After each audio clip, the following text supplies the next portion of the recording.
Good evening and welcome to Dispatches. I'm joined this evening by Alex Thompson. Alex, welcome to the programme. Thank you, Brian. I wish I was speaking to you in happier circumstances. This is a very grave case that we have to cover. Well, we do, but it's up to us and many other good people to speak out and tell the truth about what's really happening. The most important thing, I think, is to get the information out there. And this, of course, is one of those cases that touches on very strange things going on in the establishment, somebody reporting wrongdoing. The system then turns on them. We have strange things going on with the police, with courts, with government officials. And ultimately, this particular gentleman ends up a prisoner of the psychiatric system. And this, of course, is an event which we know about from other cases. It's very frightening for many people to think that the psychiatric system, which should be there to help, can be used to try and silence people. But you spent a lot of time investigating this particular case. The gentleman's Peter Hofschroer. And can you give us a start at the beginning and tell people a little bit about the case? Peter Hofschroer, the name is spelt Hofschroer, and his mother is known as Grandma B. You'll find the blog easily that way. Her real name is Barbara. This pair of people have been through a very great deal. They're both disabled elderly people. We don't know whether Barbara is still alive at this point. She would be approaching 90 if she is. What it is as a case, you could call it an asset stripping case of the kind we've seen in various parts of Britain, where an apparent criminal cabal within all of the public authorities in a county or city conspire to corner vulnerable old people with valuable property and steal their assets. That's one way you could look at it. You can also describe it as a case of what the Soviets called psychushka, the abuse of psychiatry, well known in the West from the works of Alexander Solzhenitsyn.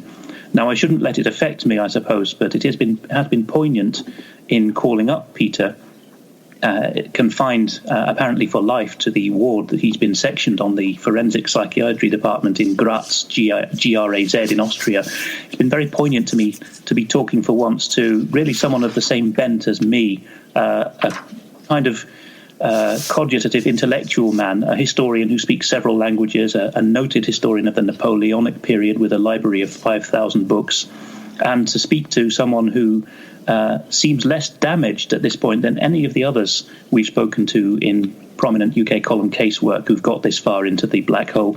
He is still able to reflect ironically and dryly and with understatement and relativization really on everything that's happened to him. But that's really something about Peter. Perhaps what I'll do, Brian, is I'll spend about 4 minutes probably reading the succinct summary of the case first, which has been written by Andy Peacher, a well-known campaigner on many of these cases. And you will find his material in many places online. We're going to put the links in the associated details for this podcast. But here is what Andy Peacher has had to say about the Hofschroer case in outline. Quote, British-born Mrs. Barbara Hofschroer was born on the 13th of December 1928, and she is in fact a disabled Second World War veteran. Just a comment by me, Alex, there. Andy continues, she was kidnapped by her abusers in May 2014. Her current whereabouts and status are unknown. She has disappeared, in inverted commas. Her son, Peter Hofschroer, was born on the 28th of May 1956 and has both British and German citizenship. He has been confined to the Sigmund Freud Klinikum in Graz, GRAZ, Austria, for life, although mentally sound. Barbara and Peter have exposed serious organised crime and corruption at high levels in Britain, Austria and Germany. They maintain that they have been detained to prevent further exposure of cross-border criminality undertaken by senior officials. It is thought that Barbara might be confined to a local authority care home in York, England, although nothing has been heard from or about her for many months. It is not known whether or not she is still alive. Peter was detained in Britain on the 1st of December 2014, just minutes before commencing a private prosecution case that would have exposed fraud and criminality committed against Barbara and himself, which also involved police and local authorities. He was held on remand for 2 years until June 2016, when he was convicted of possession of indecent images. Just a comment by me, many of the charges were dropped and fiddled with during the process. I'll get to that later. He continues to dispute the allegations and maintains that the images were planted by police or another party. Evidence supporting this was withheld from the court.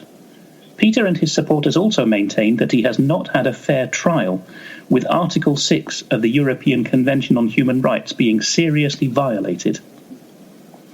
As Peter had already served longer in jail than the sentence received, by the time it came to trial that is, he was due for immediate release. However, he continued to be held in custody, pending extradition to Austria to face various charges which he maintains are false. These relate to supposed defamation of a judge by sending an email that he says he never sent. Extradition took place in July 2017, and Peter was first held in jail pending trial. And he says, by the way, that while he was there, nearly 10% of the prisoners in the jail with him were journalists and political prisoners.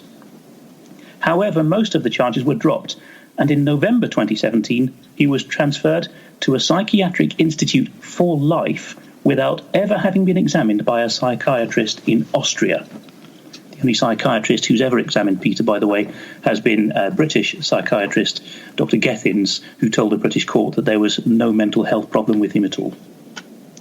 And he continues, the psychiatrist who wrote this report was a certain university professor, Dr. Manfred Walzl, W-A-L-Z-L, Manfred Walzl. It has been said that he is known to fake reports to facilitate the imprisonment of opponents of the regime. His report determined that Peter suffers from such a severe paranoid personality disorder that he is a danger to the public and that he needs to be confined for life. This, however, conflicts with all the evidence.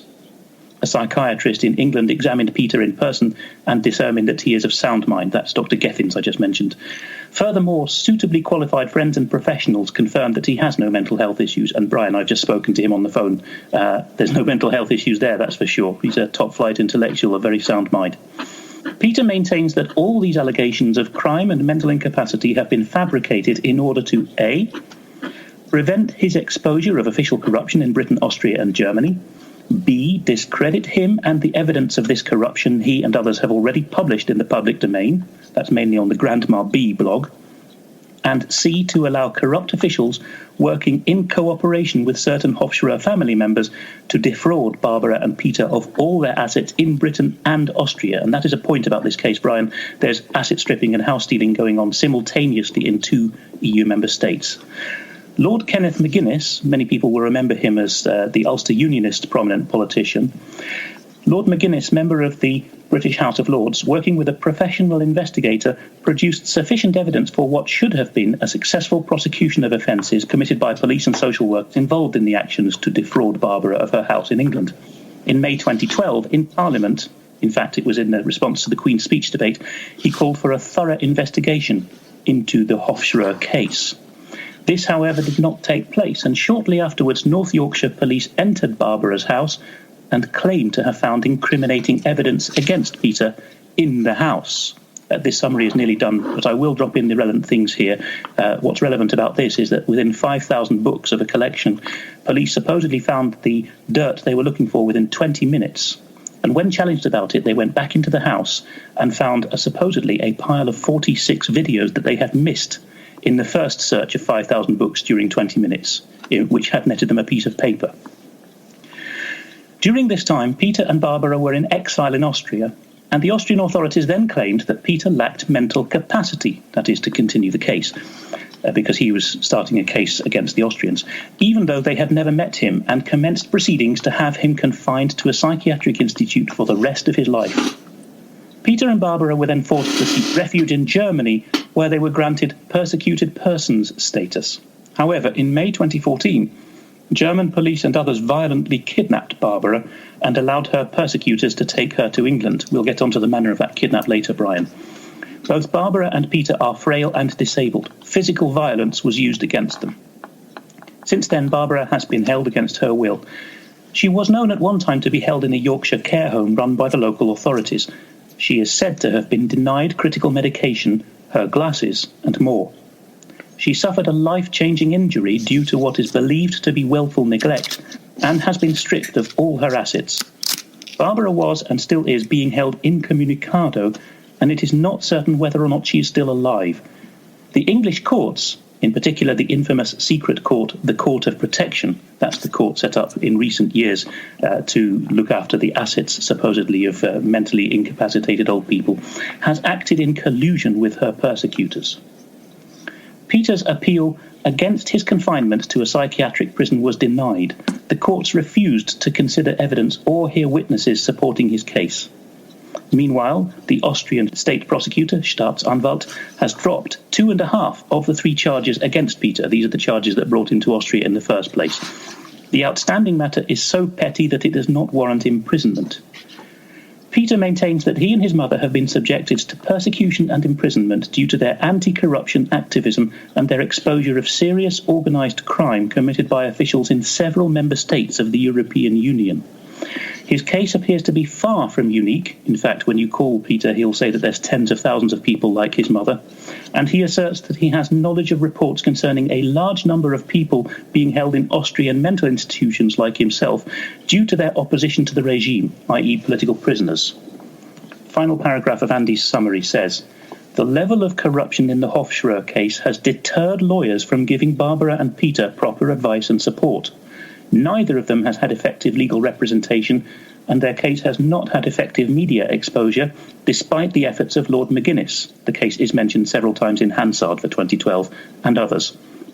On the contrary, North Yorkshire Police alone have spent in excess of £1 million in civil actions to block all publicity concerning this case. So this is, as we see in Scotland with the Crown Office, people who are or were in public duty are given a bottomless pit of public money to pursue libel cases against people they don't like. No action of libel has been commenced against those involved in exposing official corruption, just a trumped-up harassment charge and public monies used to silence critics. There is the summary, Brian, of what has gone on. It is pretty incredible. It's taken me more than 4 minutes to read. Sorry for the underestimation there. But I think listeners will be gobsmacked enough just by that summary.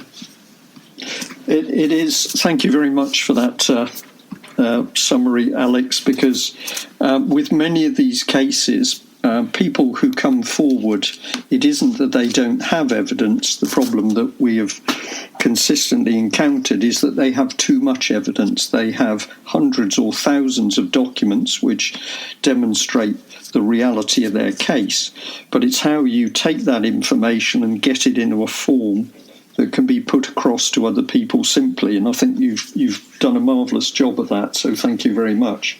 And isn't it interesting that if we come down to the absolute basics of the case, we've got a man who says that he has encountered corruption and organised crime, and that has impacted on his family where further wrongdoing has taken place. So things have happened to his mother, things have happened to him himself.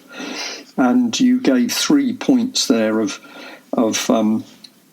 how he'd been targeted, preventing exposure, he'd been discredited, and then corruption amongst officials was then allowed to continue. So there's a sort of template here.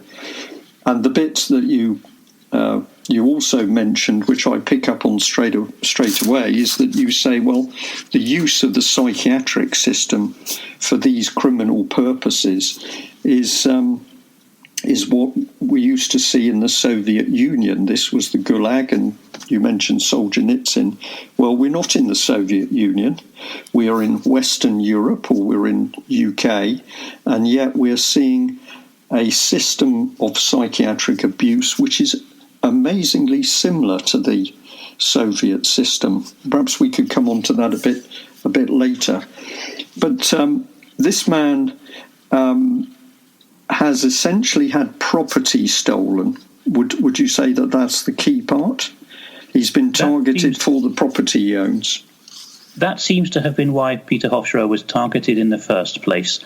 He had, together with his parents, and particularly after his father died in 2008, he and his mother were vulnerable owners of a nice, large house in desirable York, in the city itself, which falls under North Yorkshire Council and Police area. What focuses attention is the amount of evidence that's come to light about what has happened around Peter.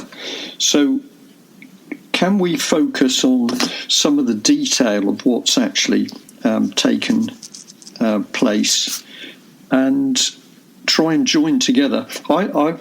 I'm actually trying to get my own head around this case because there's so much there to it. So we'll say for listeners, I fully appreciate your position. We've had an overview of the case, but I think we need to try and focus in on some of the details of things that happen, where we could say, how can you explain this in a normal functioning system? If somebody goes to the police and they say a crime has been committed, what should happen is that they should be listened to. What they say should be recorded. They should be questioned in a reasonable way. But then a decision is made. Has the person put forward evidence which appears to be credible? And if so, then there's going to be some investigation to see whether their evidence is actually credible. But none of those things have happened in this case. In fact, I'm afraid that the situation in Britain's constabulary, but particularly in North Yorkshire, which is the headquarters that Jimmy Savile used, because the city of Leeds isn't in North Yorkshire, but his coastal hideaway in Scarborough was, where we now all know that Savile was working closely together with the then mayor of Scarborough, the late Peter Jaconelli, Jaconelli. Scarborough and North Yorkshire coastal area was the epicenter of where Jimmy Savile's operations involving children were. And there's been so many scandals, particularly involving North Yorkshire, that, as Lord McGuinness said in his interventions in the House of Lords, including the Queen's Speech debate in 2012, North Yorkshire is a particularly suspect police force. And if you go to the Magistrates' Court or the social services in the City of York or the County of North Yorkshire, it's the same story. There is no basic investigation, and you get quite illiterate, threatening emails, in his case even sent to him while he was in Austria, saying, "We summon you back to Britain." This is the level of chutzpah that these authorities have. They're barely literate, and they claim to be able to have complete jurisdiction over you as though they owned you body and soul, but investigations don't happen. Okay. Now, Alex, we've jumped so far from houses being stolen and assets being stolen and an assault by police and somebody's mother being taken and literally disappearing. We've jumped from that environment to talking about children, and you're mentioning Jimmy Savile. So for our audience, how do we show how these pieces fit together or appear to fit together? Because this is a very big jump to go from organised crime, which is stealing somebody's house. That's an understandable crime. You're now talking about children being involved, and you're also mentioning Satanism. I think that the phrase you have come up with yourself, Brian, is very useful. Child abuse is the glue that keeps the criminal structures in place, which exist among, behind and above and around the official public structures we have of politicians, councillors, members of parliament, police, social services, judges, magistrates, and all the rest of them. If some of each of these professions are involved in child abuse, then there is a hold over them for life. And I think now it's 2018, it's beyond reasonable doubt in the British and worldwide public's mind that there is a massive systemic problem with child abuse in every part of Britain, with particular hotspots like the coast of Yorkshire and the city of York itself in this case. I don't know whether you had anything to add on that, because, of course, you posed this very valid question to me, but you've been in UK column casework longer than I have, and to my 4 or 5 major cases I've been involved in, you've been in perhaps 100 of them. So what's your perspective on it? Well, I did indeed say that child abuse was the the fuel or the engine of wider corruption and criminality, and I certainly believe that's true. And as we are speaking tonight, former Metropolitan Detective Constable John Wedger is on his walk from London to Manchester in order to raise people's awareness for the abuse of children, the massive abuse of children, and the cover-up of that abuse by the establishment and political circles. So he is walking that distance in immense cold at the moment in order to try and raise awareness. And I'm delighted to say that he's had, for part of the journey so far, he's had Member of Parliament Mike Penning with him. Mike Penning used to be the policing minister. And Mike Penning is now on record as saying that when he presented a file to the Home Office on the subject of child abuse, but also including the testimony of John Wedger, that file has mysteriously disappeared. And once again, we're into the pattern that we've seen many times before. So I bring in John Wedger because as a policeman, he talks in the interview that he did with myself, he talks through the detail of how when he started to expose the abuse of children, the deaths of young children, how he was viciously silenced by bullying and harassment by the Metropolitan Police, and he got no help at all from the political system.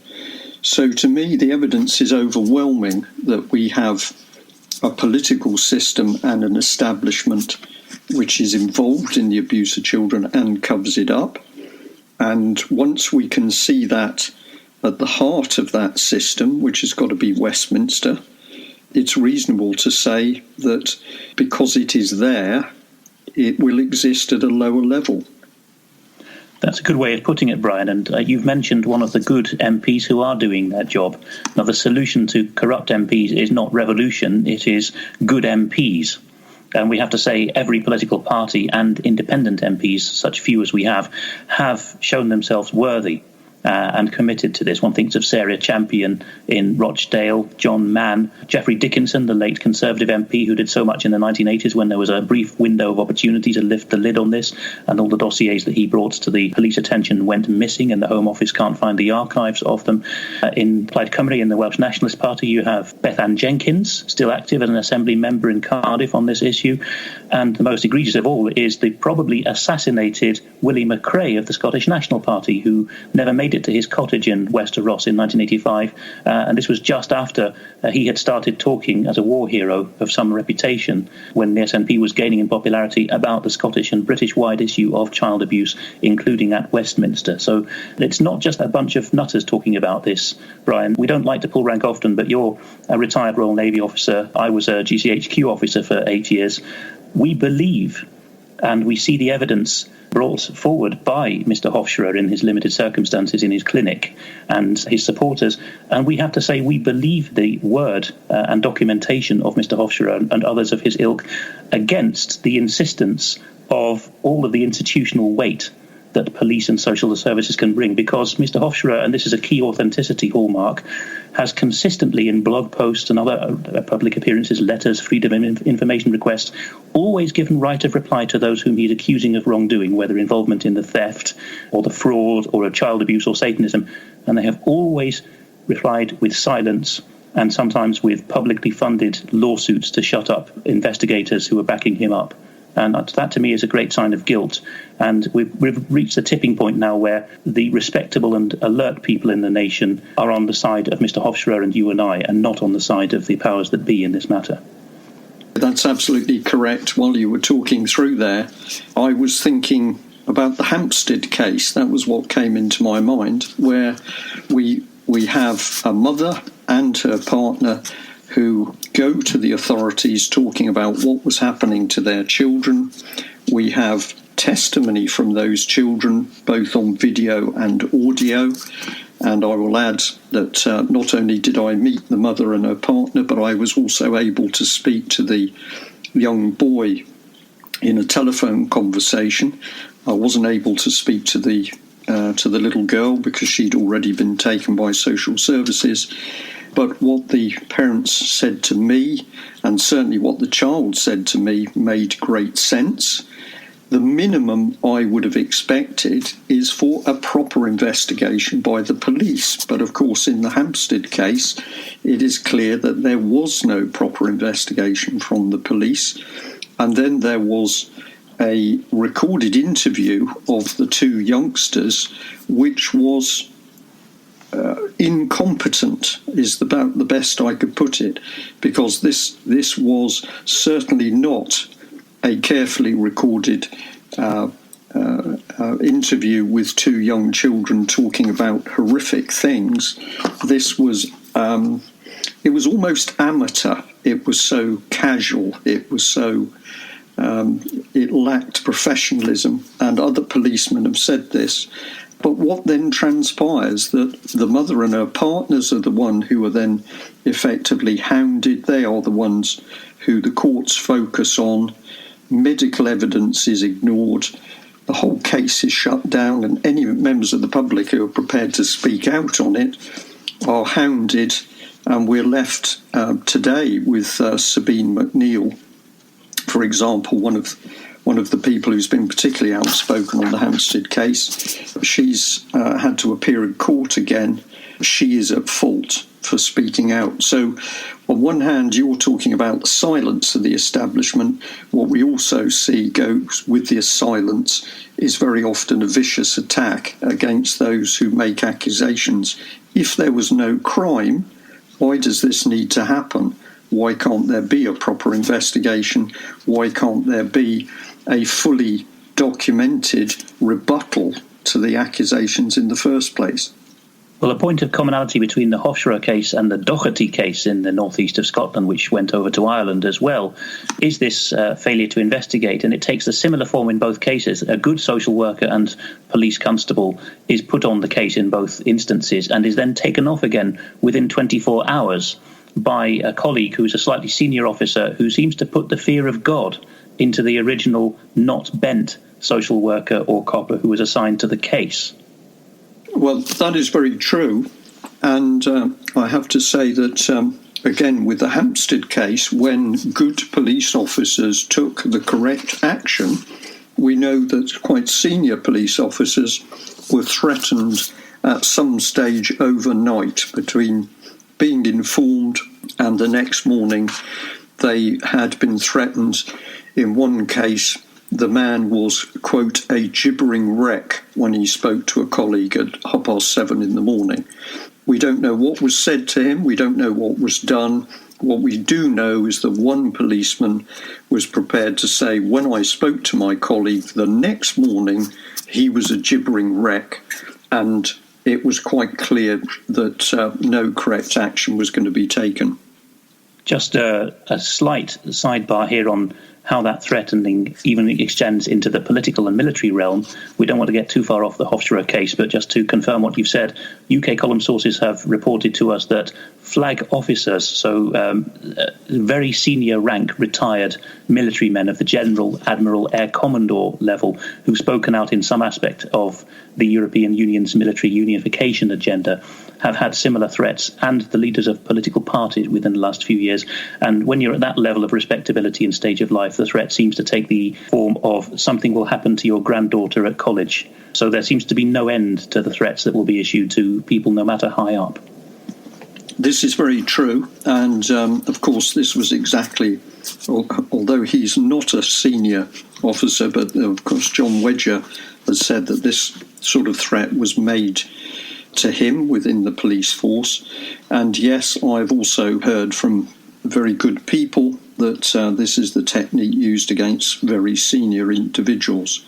And I'm sorry to say that many of the senior military people, I think, cave into this remarkably quickly, whereas I would expect some guts from them.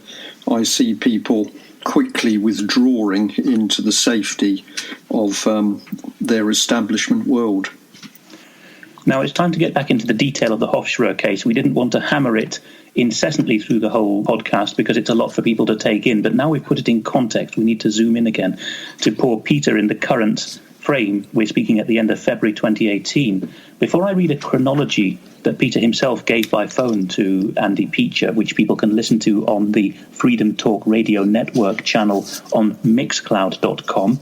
They can easily find it by searching or by going to freedomtalkradio.co.uk. Before I read basically a retranscribing of what Peter said about the chronology, and it's just a slightly clearer voice on the better line, I would like to read a written contribution that's come into us, which is Peter Hofschroer's account of incidents in the psychological and psychiatric torture that he's now undergoing. You mentioned earlier that we should return to this. Now, I've discussed this with Peter, as he's a historian and a cultural analyst.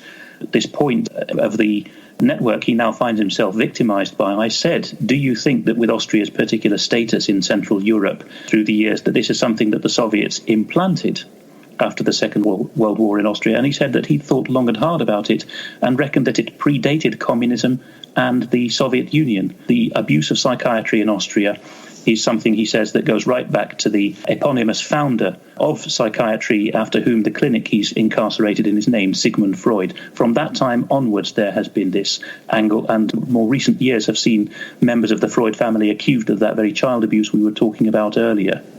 This takes us into a fascinating area, Alex, because in my mind comes the chart from Christopher Story's book, The EU Collective Enemy of Its Member States. In the first few pages of that particular book is a table. It says that Britain is to be dismantled as a country by subversion, effectively, by first of all weakening society, undermining state institutions. It then gives details of what would happen at each level. So education would be made an empty wasteland where children didn't learn anything really productive.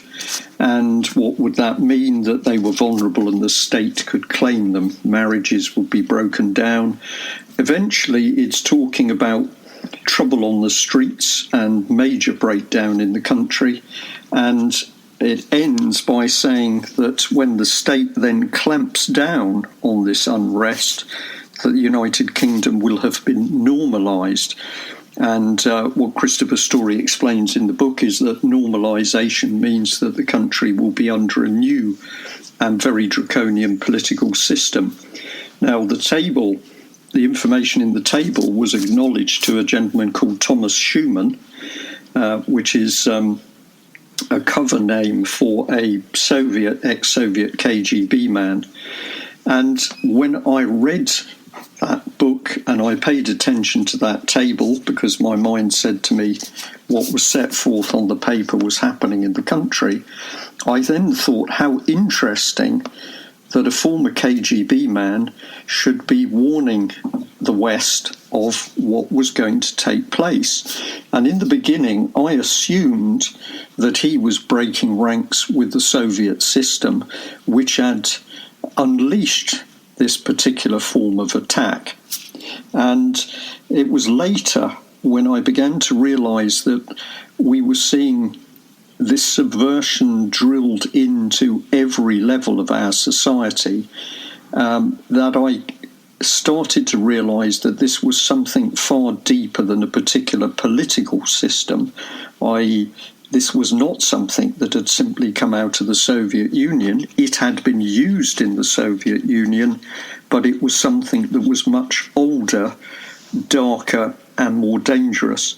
And the Frankfurt School comes into my mind, and that would bring us to Germany in the when are we talking about, the 1890s or thereabouts, where we had a school of psychiatrists who were openly admitting that psychiatry would give them a powerful tool for overthrowing traditional governments. They were talking about it at the time.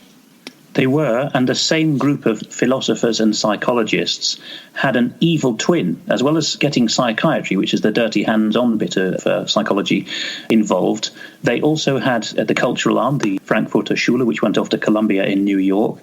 in the 1930s. Separately, there was Antonio Gramsci talking about cultural Marxism in Italy, not part of the Frankfurter Schule or the German clique. And separately from that, and this is where we get back to Freud and Austria, there was a group which became the Tavistock Clinic, still part of the NHS to this day in London, and after the Second World War, set up by Colonel Rees, the Tavistock Institute of Human Relations, which does the mind experimentation on subjects willing, unwilling, witting and unwitting, which has always been an implantation of this very dark Austrian and German-based idea, psychology and psychiatry, in Britain and thence into America and the world, particularly through military intelligence. This is all relevant to what we're discussing with the Hofschroer case, of course, because, as you said, we were told that the Soviets were the problem, but the Soviet Union and Nazism, which had a strong support base in Austria, were both funded, as mainstream academics like Anthony Sutton have pointed out in their day, by the same banks and the same Anglo-American elite structures.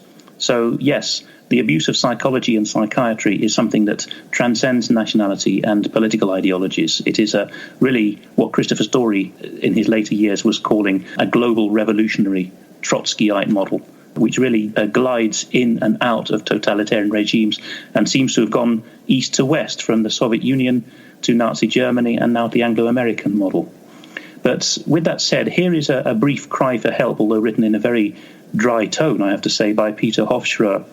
This has been transcribed because he can't send emails out, but he's dictated it over the phone. There's two incidents described here, and the Dr. Weissensteiner he is describing is a female psychiatrist who is on his ward, who he says, like all the rest of them, he describes as a psychotic individual, screaming, yelling, and not behaving at all like a psychiatrist, calming people, and with a team of strong male nurses. And I say that because Peter Hofschroer has rheumatoid arthritis, as you'll hear in this, but they strap him down anyway. So he writes here, incident of the 19th of January 2018. Around 11 a.m. on Friday the 19th of January 2018, I was called into a room on Hospital Wing PS21 in the Landeskrankenhaus Südwest, which is just a district hospital for the area in Graz, Austria. This room is known to the inmates as the torture chamber, as this is where staff forcibly inject patients, including peaceful patients, with the liquid kosh. In the room were a number of people, including Dr. Weissensteiner, 3 to 4 male nurses, 2 men and 1 woman. Normally, male nurses wear a white T-shirt with name badges. These well-built men were wearing civilian T-shirts, so could not be identified. Dr. Weissensteiner had her hand in her pocket and seemed to be holding something. The 3 other people stated that they were police officers from the Erkennungsdienst, which is the police intelligence unit, who had come to take my fingerprints and a DNA sample. Interesting for someone who's been sectioned as a danger to the public. They asked me a number of questions which indicated that they had little knowledge of the case. As I was not sure that they really were police officers, and by the way, Brian, we've seen plenty of masquerading as police, haven't we, in British cases, I asked them, Peter Hofschroer continues, to produce the relevant court order and their warrant cards. They refused to do so. I then asked to be allowed to take legal advice before continuing this interview, which, according to my knowledge of the Austrian constitution, is a right in Austria as in Britain. This, too, was refused, so I declined to give my fingerprints or DNA. The female then produced a card with Polizei and a number on it. Her ID number was 61165136. You can see that Peter Hofschroer is no fool. He memorized the number. But it had neither a name nor a photograph on it, so again I refused to give my fingerprints or DNA. At that point, one of the male nurses screamed at me so loud that his face went red, threatening me if I did not cooperate. I responded by politely requesting that the male nurse stop screaming at me. He continued to do so, so again I asked him to stop, which he did. One of the police officers then forcibly ran a swab over my neck and forehead. I was then allowed to leave the room. It seems that this was a failed attempt to provoke me into a violent reaction to provide an excuse to give me the liquid kosh, because otherwise they have to apply for a court order for it. The fact that I did not respond as hoped is a further clear indication that I do not suffer from a paranoid personality disorder, which of course is what he's been sectioned for life for without a psychiatric assessment. And the other one, Peter writes, is the same length, and it's an incident during the night of the 13th to the 14th of February 2018. On the evening of the 13th of February 2018, I went to bed around 9:30 p.m. Around 11:30 p.m. the lights went on and a number of male nurses came over to me and started shouting at me. Being half asleep, I cannot be sure of exactly what was said, but it seems I was being accused of having attacked somebody.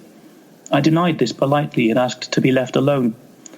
Then my bed was moved to the middle of the ward, where there were around 10 male nurses. They grabbed hold of me and moved me to a bed on which there were restraining straps. I reminded them that I suffer from chronic rheumatoid arthritis and asked them to stop manhandling me. Nevertheless, they strapped me down and applied the straps with such force that the blood flow to my hands was restricted. I was then left like this for several hours. At no stage did I offer any physical resistance to this assault. Firstly, because I am a calm, placid, non-violent person. Secondly, because I suffer from chronic rheumatoid arthritis, so any attempt to use my fists or feet in a violent fashion would have resulted in me suffering severe pain. And thirdly, when faced with 10 or so opponents, resistance would have been futile. Furthermore, passive resistance to violence places one on the higher moral ground. Once I was strapped down, one of the nurses grabbed my genitalia. I noticed a female doctor, possibly Dr. Weissensteiner, hovering in the background. I assumed that she was hoping I would be violent, giving her the excuse to use the liquid kosh, which, for anyone who doesn't know, is brain-altering chemicals with irreversible effects to send people gaga. Such behaviour by the staff of the Sigmund Freud Klinikum appears to fit a pattern of contrived incidents designed to provoke me into a violent reaction, so that the staff here have an excuse to drug me. It should be noted that the drug Dr. Weissensteiner prescribed, which I have refused to take, would lead to permanent brain damage. This incident was the latest in a series of criminal offences committed against me here, which include 1. Imprisoning a sane person for life in a psychiatric institution, a known violation of Article 3 of the European Convention on Human Rights and considered to be tantamount to torture. 2. Attempting to get a sane person to take unnecessary life-changing medication, which is an attempt to inflict serious bodily harm. And 3, as well as a breach of the Hippocratic Oath, of course. And 3, strapping a disabled person to a bed knowing I suffer from arthritis, which is an assault occasioning actual bodily harm. Not to be forgotten, Peter Hofschroer concludes in this report, is that my house in Austria can only be sold when I'm dead. The assaults and torment to which I'm being subjected appear to be designed to cause me so much stress that I may be tempted to commit suicide. Before I hand back to you, Brian, I'll just say that Peter Hofschroer has found out from friends who the city councillor in the city of Graz is, who covers issues of oversight of the health system. It's a chap called Robert Krotzer, Krotzer, easily found contact details online. I have to say I have little faith in the man. Not only does he look startlingly young to have such a responsible job, but he belongs to the KPÖ, the Communist Party of Austria. I think, Alex, that many people who've listened in to that statement that you've just read out will be utterly horrified. And I can imagine that quite a few of them will be very frightened indeed by what they're listening to, because for the average person to understand that somebody can be taken off the streets, not go through a proper trial process, and then end up in a psychiatric unit where they're trying to forcibly administer psychotropic drugs, this is the stuff of horror films. But you're talking about Peter in this case. Into my mind comes Melanie Shaw. And for listeners who have not heard this name before, Melanie Shaw was a child abuse survivor from Beechwood Children's Home in Nottingham. She blew the whistle on the abuse of children at that location. She also says the death of children at that location. And even though the police supposedly carry out an investigation of Beechwood and another 7 or 8 other children's homes, Melanie is rapidly silenced, first of all being put in prison, but later put in prison again without any proper charges against her. Certainly she didn't know what the charges against her were, nor did she know the time that she would be in prison. But while she was in prison, She has been kept in solitary confinement for over 19 months. She's been denied medication. She's been denied basic facilities such as education provision or even doing a small job. She has been brutalised, and we ask ourselves why. And the only answer I can come to is because the state is terrified of the information Melanie Shaw holds about the abuse of children by members of the public, but also by MPs and people in the establishment. I can also think of Carol Woods, a social worker whose crime was to speak out and say that social workers were lying and falsifying reports in order to take children away from their parents, babies away from their parents. When Carol brought her evidence forward, was she listened to? Was she supported? Was she protected? No, the exact opposite occurred. And she was placed in a succession of psychiatric units in UK where she was appallingly treated and drugged on occasions. I can also think of another lady called Emma from Cornwall. Emma's crime was to say that she believed that inappropriate photographs were being taken of children at a primary school in Cornwall. When Emma went to the authorities with her information, was she listened to? No. Was she supported? No.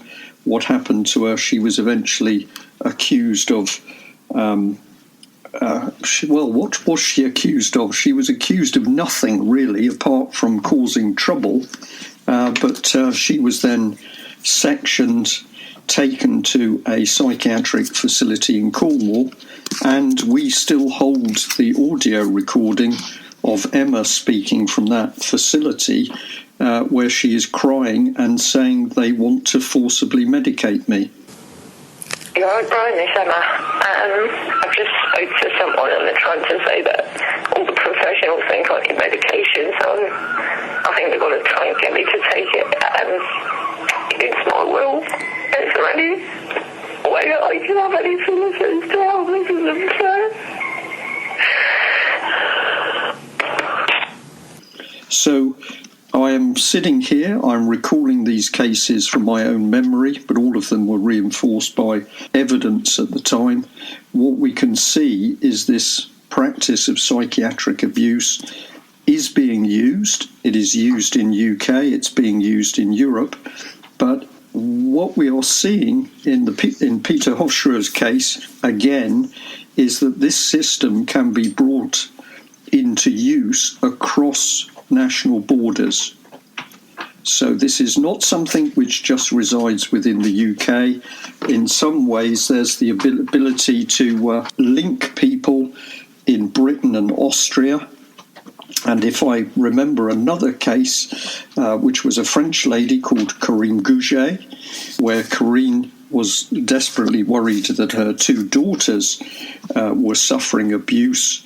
Corinne was also subjected to this psychiatric attack and had the police hounding her in both Britain and France. And in her case, you could see from the documents how there was a fluidity in the court attack on her moving from the English child protection courts across to the French courts.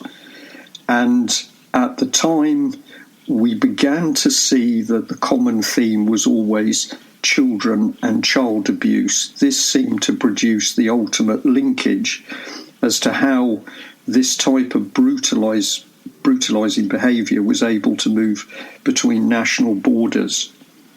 And I think at that point, I'll say, Alex, all of the work that I've done on my own, the work other people have brought to me, leads me to believe that we are encountering a very high-level, corrupt, organised system of organised crime, but there is something immensely dark about it in its power and the brutality which it's prepared to unleash on individuals. If people are worried that we've gone off perhaps too far with our enthusiasm or horror by talking about the level of corruption involved, I should at this point mention a very brief one-paragraph letter, an open letter, which veteran child abuse victims campaigner Robert Green has written today, the 24th of February 2018, to Baroness Hale of Richmond of the Supreme Court, which says this: Dear Baroness Hale, subject line, Satanism in the judiciary in the family division, ? And of course the family division is akin in its secrecy to the Court of Protection, which concerns old people. The family division concerns child cases, of course. Dear Baroness Hale, writes Robert Green, enclosed is a letter by me dated the 15th of January to Sir James Munby, President of the Family Division.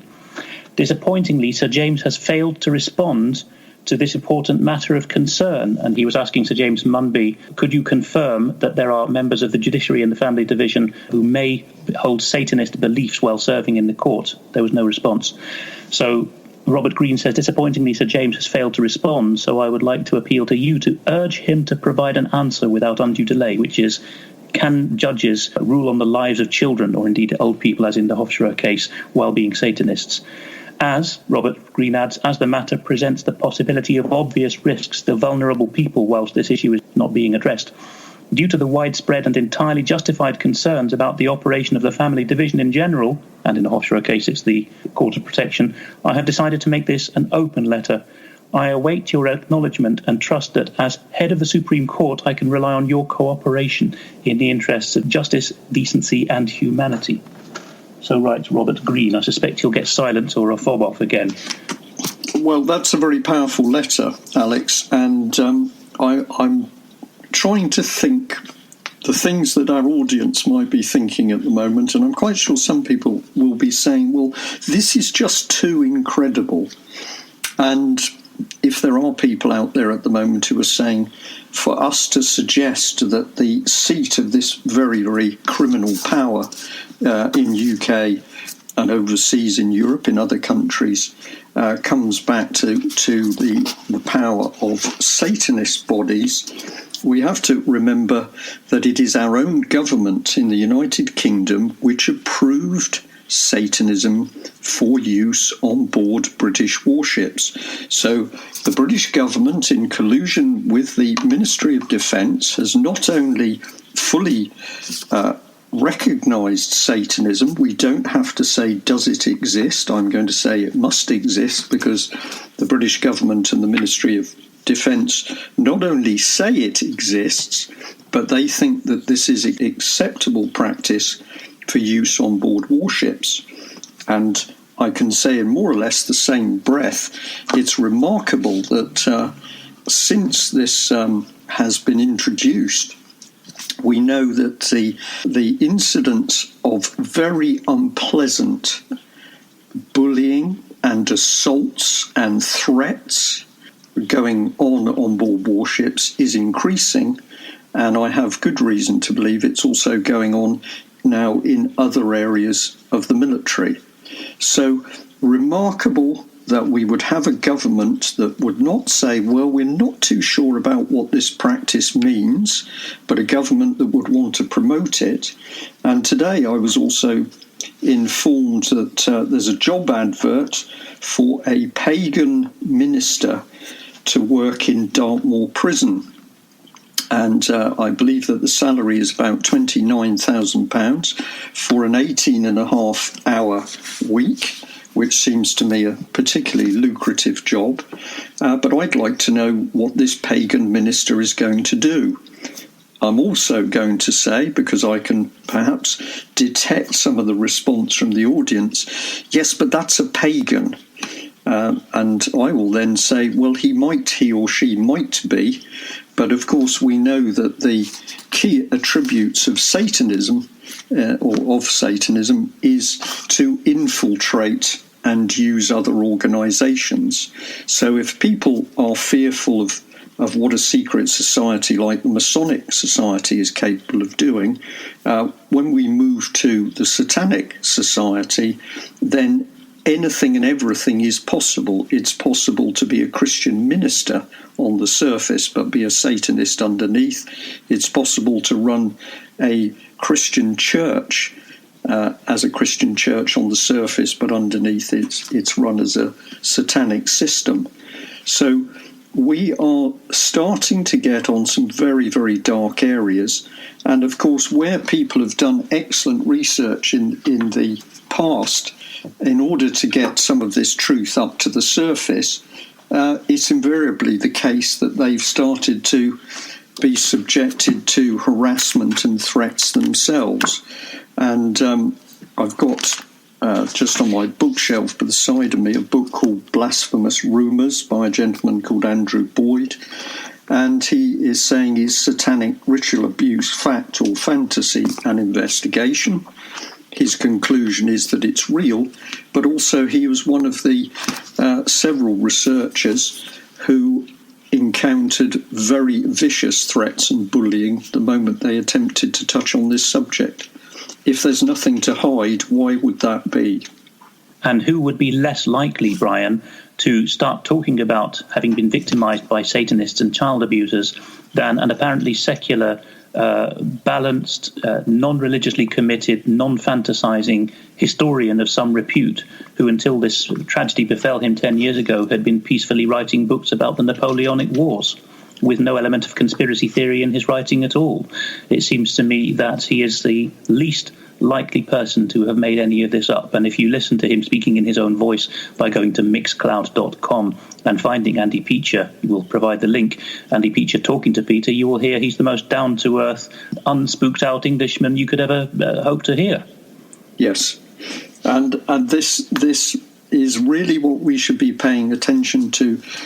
Society should exist on the basis that when somebody comes forward and says that they have suffered a wrong. I was walking along the road and a man assaulted me.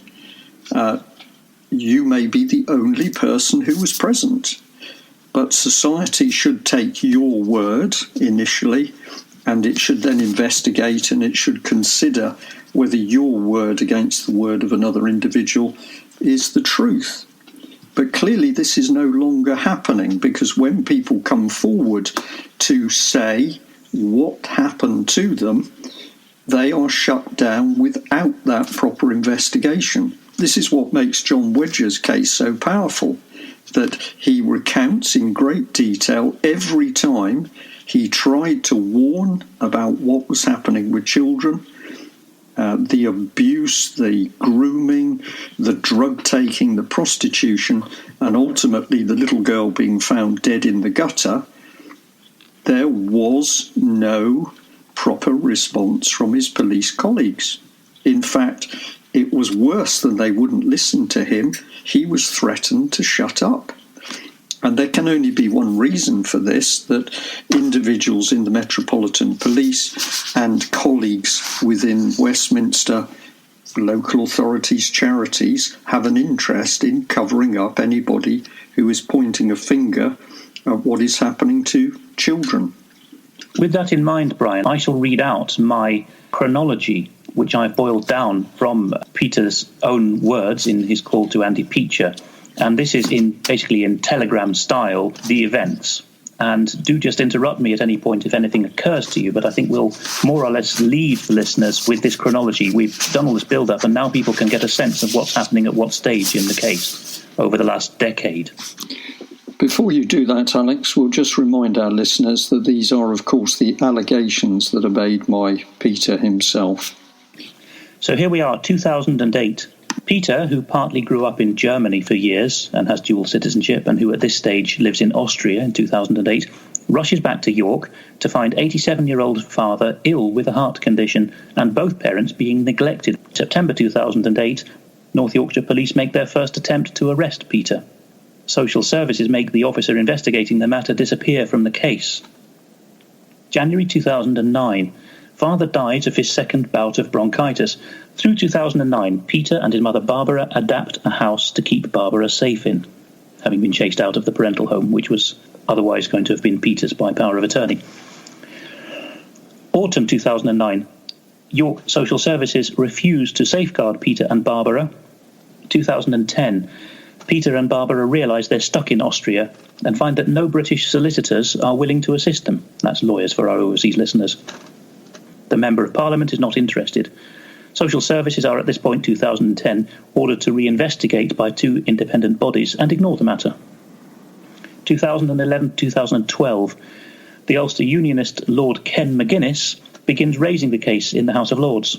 Home Office ministers reply that it's a police matter and that they cannot comment. Lord McGuinness tells the Lords that he has shown Theresa May, who at this point was the Home Secretary, the British Interior Minister, hundreds of documents about fraud and corruption in North Yorkshire. Peter's solicitor, Mr Crawford, says that the documents would convict the Social Work Department and all North Yorkshire Police senior officers. Peter and Barbara lie low in Austria during these years, 2011-2012, awaiting ministerial responses. The responses end up being bog-off, right up to the then Prime Minister David Cameron. Through this period, Theresa May is the kingpin of this as Home Secretary. July 2011, when Peter and Barbara regain control of the house, this is in York, 2 computer hard drives, that's loose from any personal computer, are found in the house which demonstrably were not there before, because there had been a bailiff's inventorisation of the property after the last time that Peter had had access. So that's the beginning of the fitting up for the child abuse images. 2012, North Yorkshire Police becomes embroiled in scandals, and above all, the scandal breaks of the Giaconelli, that's the mayor of Scarborough until he died in 1999, and Jimmy Savile scandal. This was just at the time that Jimmy Savile died. Barbara begins blogging in her own right under the name Grandma B. The blog is still up at grandmabarbara.wordpress.com. Harassment charges are cooked up, although at law one cannot harass by stating true information. May 2012. Lord McGuinness's last statement in Parliament on the matter calls for a criminal investigation into North Yorkshire Police. There is no response. Also in May 2012, Peter applies to the Austrian court to reopen the case. June 2012, a woman at North Yorkshire Police writes to Peter pretending that he is harassing them and that he supposedly must come back to Britain immediately. Peter replies, pointing out that she is acting beyond authority and that if North Yorkshire Police issued a European arrest warrant, it would be challenged by the Austrians for grounds. She never writes to him again.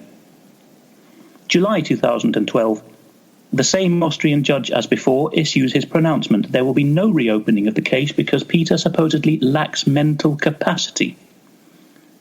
2012 to 2013, Peter fights the mental incapacity allegations in Austria.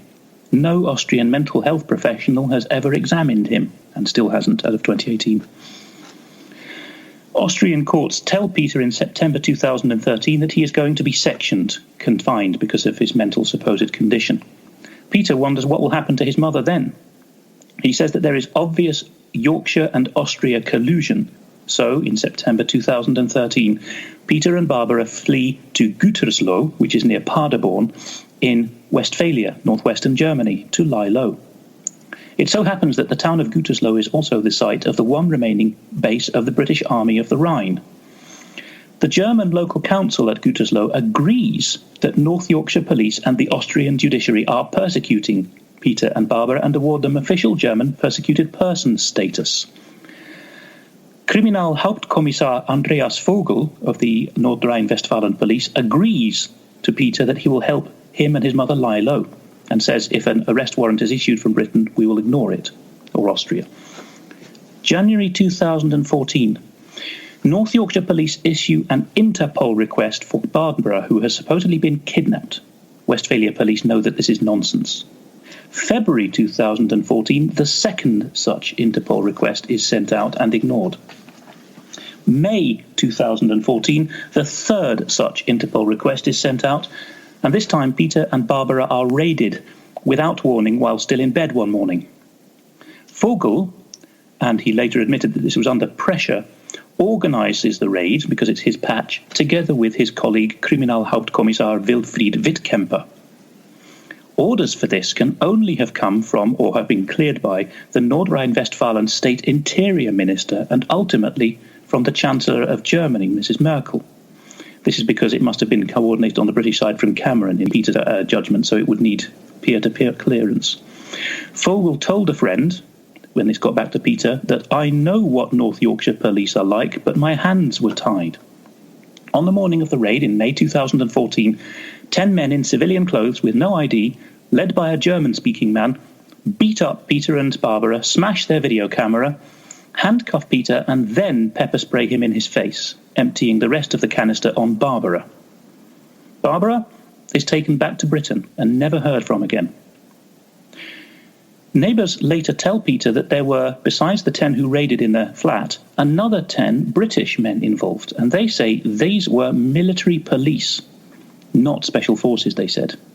And this may have been an assumption, you think, because around that part of Germany, they were used to tough British men, and they would call them redcaps because that's the kind of guys you would see policing around the bases. But no, that they were British military police arresting a British civilian in Germany is later confirmed in the Teesside court case, which we'll get to in a moment, by the Ministry of Defence. So Peter says that because the Ministry of Defence and the Foreign and Commonwealth Office would both have had to provide Secretary of State level clearance for this operation, therefore it must have been done in a ministerial consultation. So in other words, the then Prime Minister David Cameron, he says, must have done it, and Mrs May, the Home Secretary at the time, must have agreed it jointly.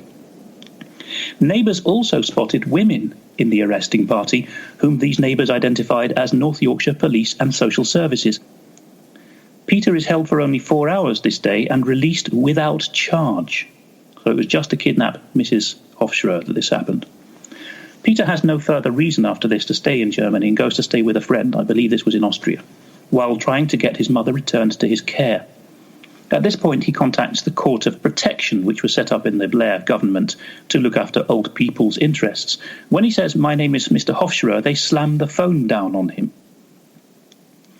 During summer 2014, he writes a written application to the Court of Protection appealing for Barbara to be returned to him. These are supposed to be dealt with within 24 hours, but the rejection comes 3 months later.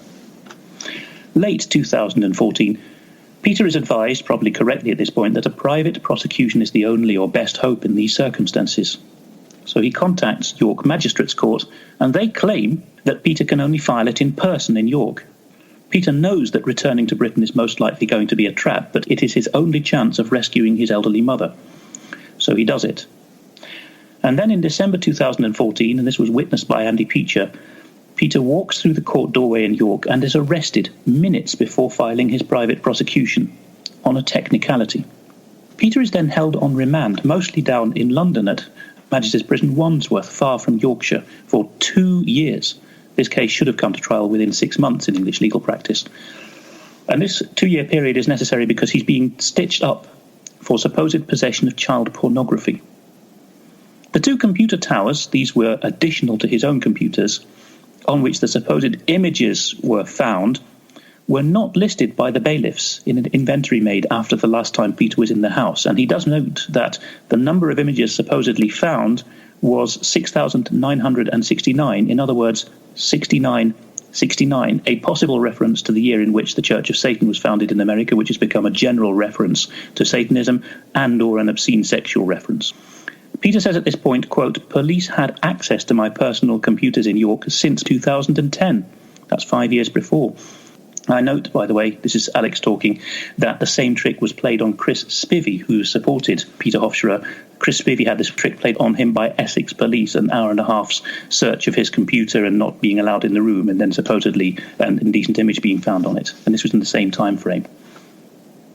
Now, when the trial eventually comes in June 2017, the judge, Tony Briggs, Queen's Counsel, refuses to let Peter out, which he should have done on time served, which is you've already spent longer in prison than the alleged offence was for.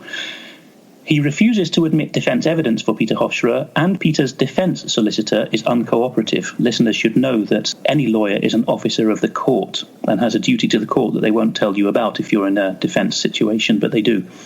He sentences Peter to 30 months and places him on the sex offenders register for life. He used the word outrageous when sentencing him.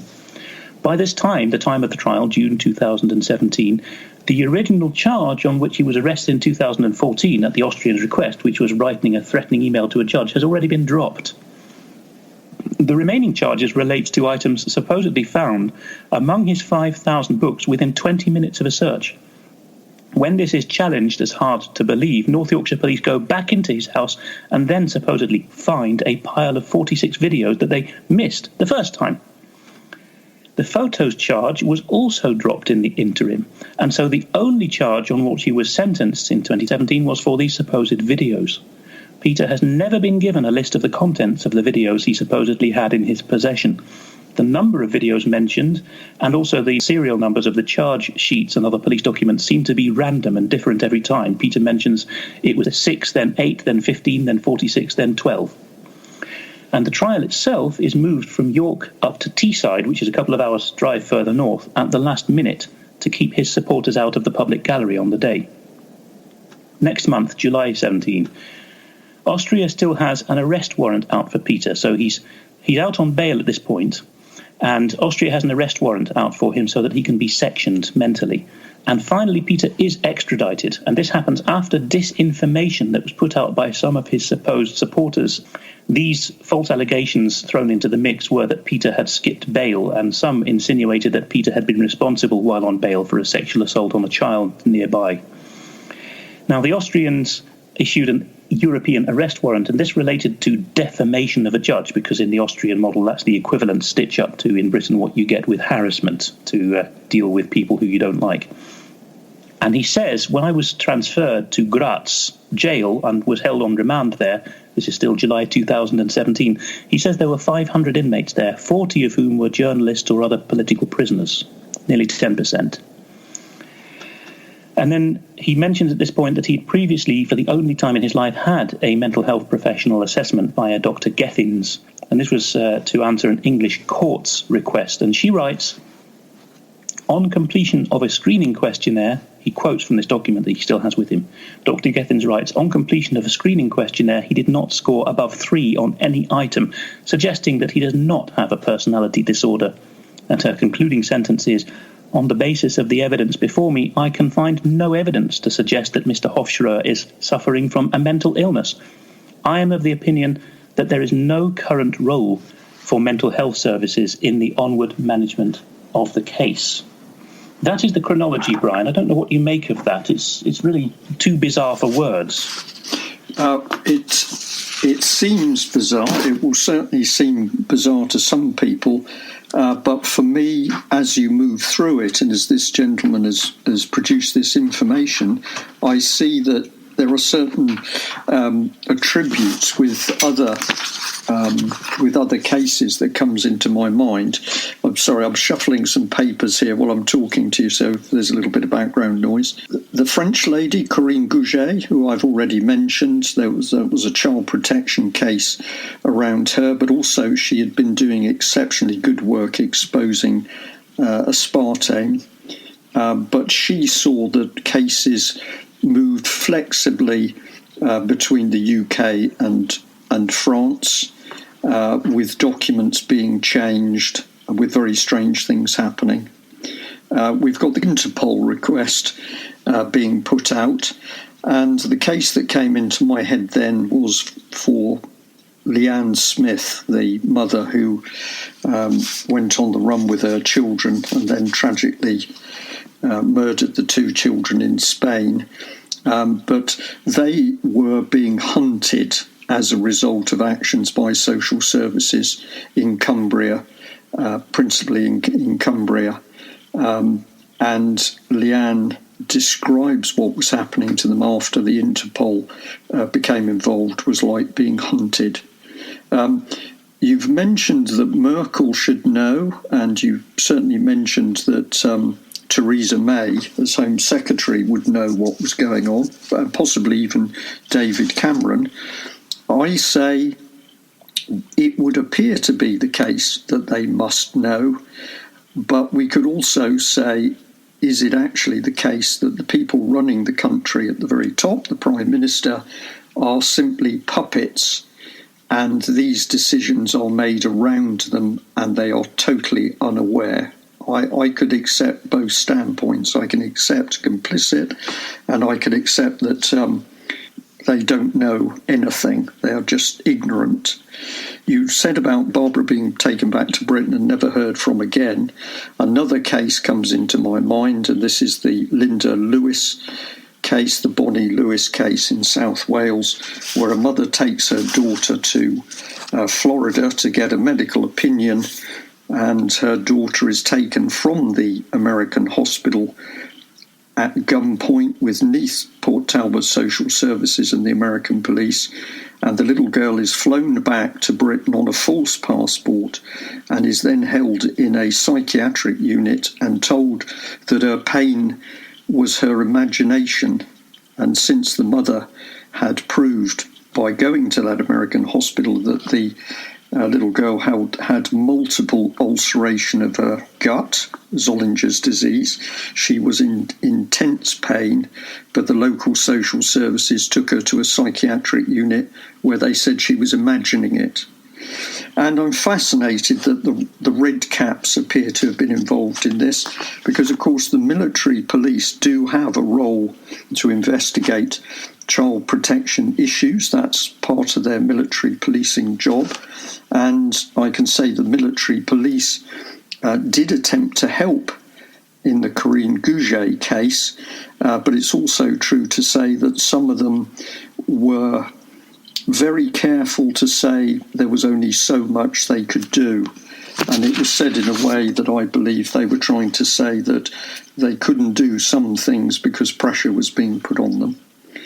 And your comment about Lord McGuinness, the Ulster Unionist, trying to do something, but being told by the Home Office it's a police matter, into my head came Mike Penning, the policing minister, who, of course, did try to help John Wedger in blowing the whistle on child abuse, but Mike Penning MP is also saying that the Home Office simply refused to help.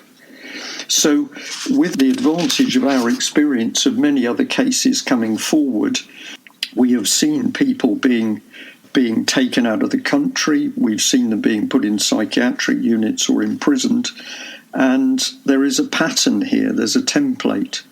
And the template, to me, seems to be a template to make sure that anybody that gets too close to the dark heart of the deep state, and I'm choosing those words, I'm using them because I think they're the right words, anybody who gets too close to the really dark heart of the deep state has got to be silenced, fitted up, put in prison, held without trial, or ultimately to disappear in a psychiatric unit.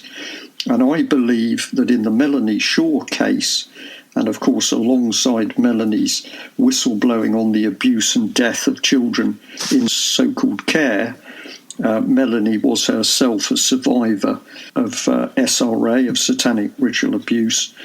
I think the plan for Melanie was to get her to disappear into a psychiatric institution, but because Melanie had told her story and was at that stage already well known to the public, I believe that she was too hot to handle. They didn't dare disappear her. What they've done is a lesser crime. They've held her in solitary confinement on some unknown charge for nearly 2 years. But this is happening in UK. How can we end, Alex, on a positive note?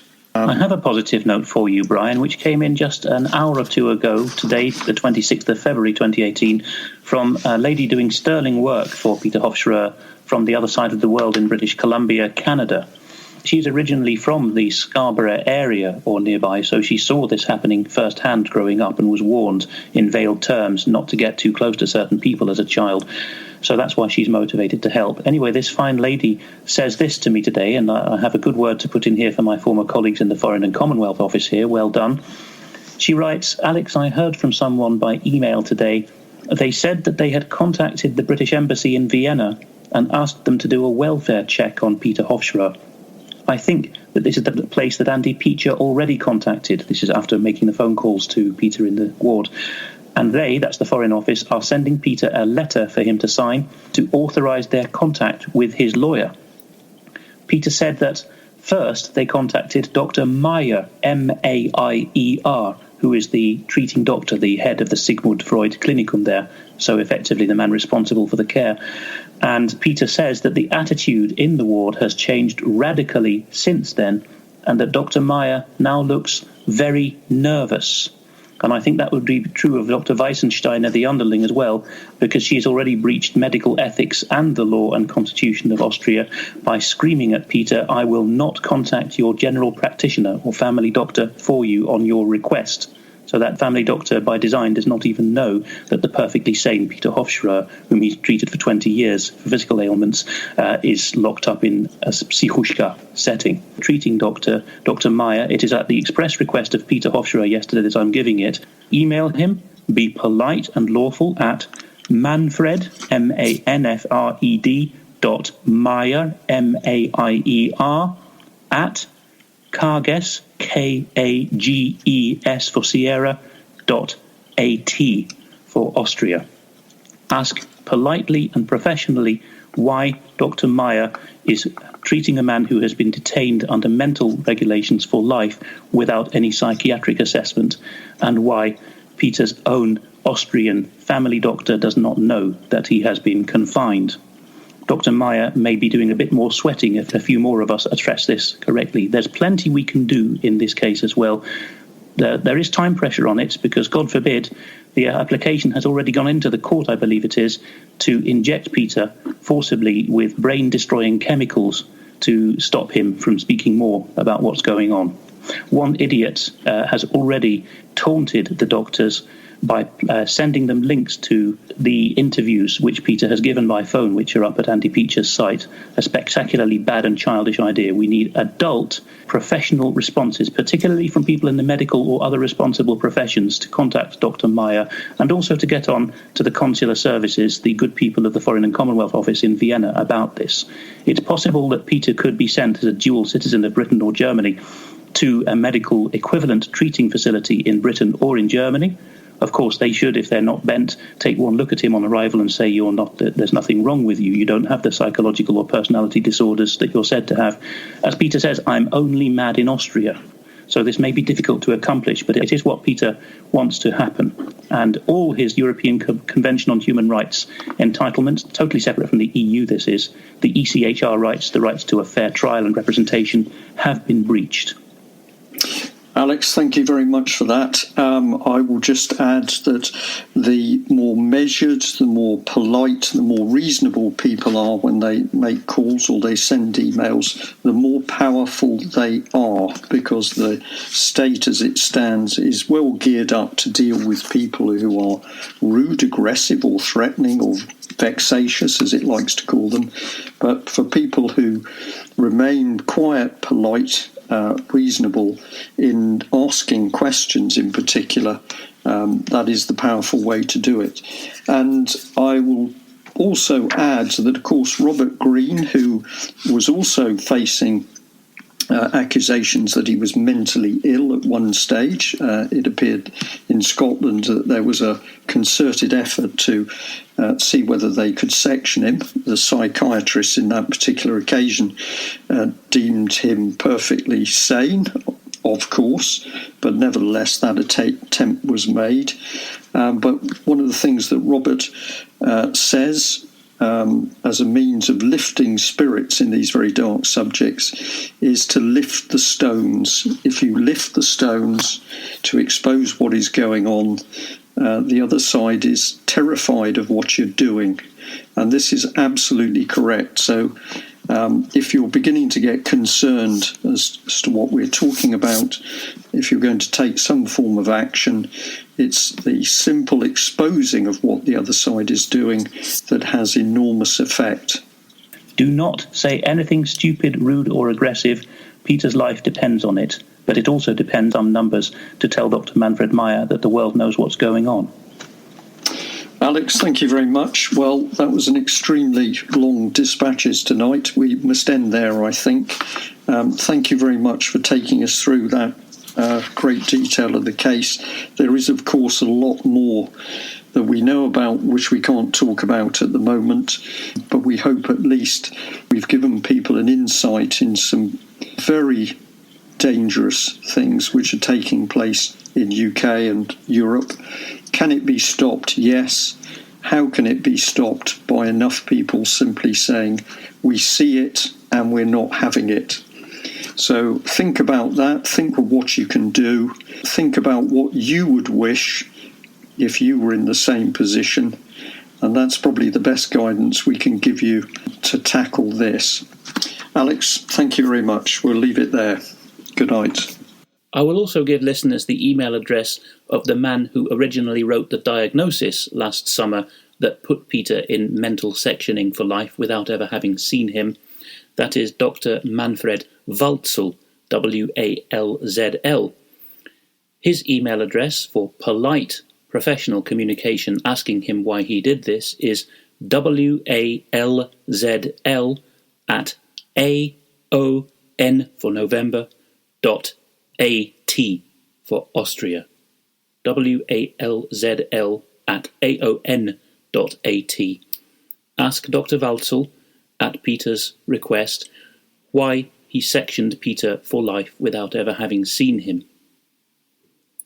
I would also add that since we recorded this podcast, Peter has let us know that pressure is already causing some alleviation of his conditions on the closed ward, and he very much hopes that people will continue to ask Dr. Meyer and Dr. Walzl what is going on to prevent Peter from being injected with irrevocable drugs.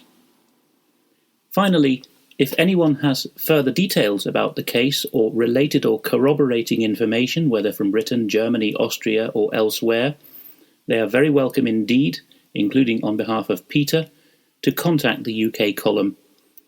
You can email Brian Gerrish at brian@ukcolumn.org, ukcolumn.org, or use the contact form on the ukcolumn.org website.